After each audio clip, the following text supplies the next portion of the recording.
Hello guys, কেমন আছেন সবাই? আশা করি খুব ভালো আছেন। নতুন একটি ভিডিওতে আপনাদের স্বাগতম। আজকে কথা বলবো ককটেল 2 মুভিটি নিয়ে।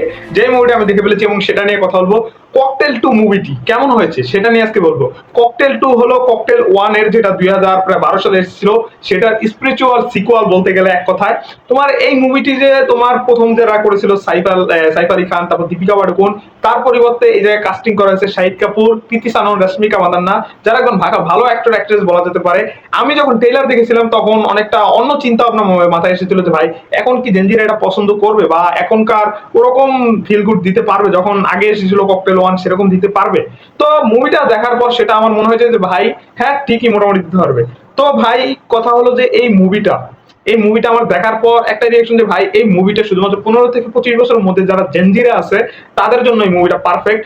ভুলেও কিন্তু বাবা মার সাথে এই মুভিটা দেখতে যেও না, তা বা সিনিয়র সিটিজেন যারা আছে তাদের সাথে দেখতে যেও না ভাই, তাহলে মান সম্মান তো যাবেই, অবস্থা পুরো খারাপ হয়ে যাবে।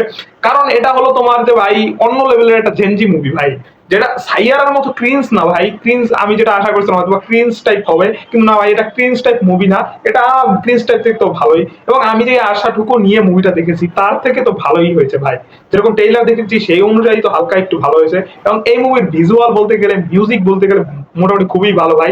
ভিজুয়াল যে দৃশ্যগুলো দেখেছি ওটা খুবই মোটামুটি ভালো। এবং মিউজিক মিউজিক কিন্তু ফার্স্ট হাফে অস্থির লেগেছে আমার কাছে মোটামুটি, আবার সেকেন্ড হাফে মোটামুটি ভাই চলে আর কি কোন রকম এরকম।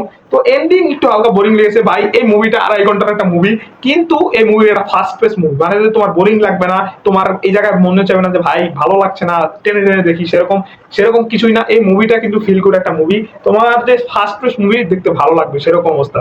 তো মুভির কাহিনী বলতে গেলে এই জায়গায় যে ভাই রাশমিকা মাদান্না এন্ড শাহিদ কাপুর দুইজন একজন কাপল, মানে ভাই বিয়ে করা সারাই লিভিং রিলেশনশিপে আছে তারা দুইজন, এবং তাদের জীবন ভালো মতনই চলছিল, লিভিং রিলেশনশিপে সবকিছু ঠিকঠাকই ছিল।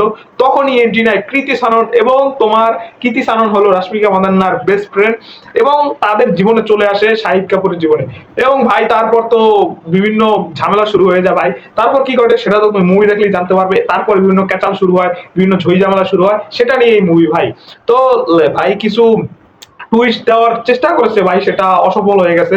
তারপর ভাই ফিল গুড মোটামুটি মুভি, এবং কিছু কিছু জায়গায় কমেডি টাইমিংও মোটামুটি ভালো ভাই, একবারে ভালো লেগেছে আর কি, যে কমেডি যেগুলো দেখানো হয়েছে মোটামুটি ভালোই। অন্যান্য অন্তত অন্য যে মুভিগুলো আছে কমেডি, সেটার থেকে তো ভাই এই জায়গায় কমেডি তো টাইমিংটা মোটামুটি ভালো ভাই, সেই হিসাবে ভালো। তো ভাই এক হিসাবে জেনজিদের মুভি এইটা, যারা ধরো আমাদের মতো বয়সী আছে 15 থেকে 20 বছর, তারা এই মুভিটা বেশি পছন্দ করবে, জেনজি মুভি এক কথা বলতে গেলে। এবং আমার কাছে ঠিকঠাক লেগেছে, এভারেজ একটা মুভি। তো ভাই ওয়ান টাইম ওয়াচ মুভি বলতে গেলে। শাহিদ কাপুরের কামব্যাক হবে কিনা সেটা তো জানি না, কিন্তু এই জায়গায় মোটামুটি যে হতেও পারে, কারণ এই জায়গায় অ্যাক্টিং তার কিন্তু মোটামুটি ভালো। রাশমিকা মাদান্না এই জায়গায় অ্যাক্টিংটা আগের যে মুভিগুলো ছিল সেই মুভির থেকে এই মুভিটি একটু ফিকি ফিকি লেগেছে। কিন্তু কৃতি সানন ভাই এই জায়গায় যে মারাত্মক লেভেলের অ্যাক্টিং করেছে, হোয়াট অ্যাক্টিং ভাই, বোল্ড লুক ভাই, কি দেখিয়েছে, হোয়াট অ্যাক্টিং ভাই। তো ভাই তোমাদের যদি ভালো লাগে জেনজিদের মুভি দেখতে পারো অবশ্যই, ওয়ান টাইম ওয়াচ মুভি, পরিবারের সাথে অবশ্যই দেখবে না। তো আজকে এই পর্যন্তই, সবাই ভালো থাকবে।